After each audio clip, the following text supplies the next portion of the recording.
A+2 സ്വാഗതം.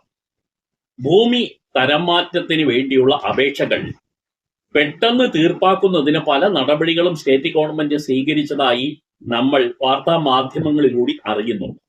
ഇത് സംബന്ധിച്ചിട്ടുള്ള മുൻ എപ്പിസോഡുകളും ഈ ചാനലിലൂടെ പങ്കുവച്ചിരുന്നു. ഇന്ന് ഇതുമായി ബന്ധപ്പെട്ട് റവന്യൂ മിനിസ്റ്റർ ശ്രീ കെ രാജന്റെ ഒരു സ്റ്റേറ്റ്മെന്റ് നിങ്ങളുടെ ശ്രദ്ധയിൽപ്പെടുത്തുകയാണ്. ഭൂമി തരംമാറ്റം അപ്ഡേറ്റ് ചെയ്യുന്ന ഒരു ചാനലായതുകൊണ്ട് തന്നെ ആ വിഷയവുമായി ബന്ധപ്പെട്ട എല്ലാവരും ഇത് കാണുക. നിങ്ങൾ കാണുകയാണെങ്കിൽ മറ്റുള്ളവർക്ക് ഇത് പറഞ്ഞു കൊടുക്കുന്നതിനോ അവരറിയുന്നതിനോ വേണ്ടി ഇത് ഷെയർ ചെയ്യുന്നത് ഉചിതമായിരിക്കും. വളരെ വേഗത്തിൽ തന്നെ ഭൂമി തരംമാറ്റ അപേക്ഷകൾ ഡിസ്പോസ് ചെയ്യാനുള്ള ശ്രമം തുടരും എന്നുള്ളതാണ് മന്ത്രി പറയുന്നത്.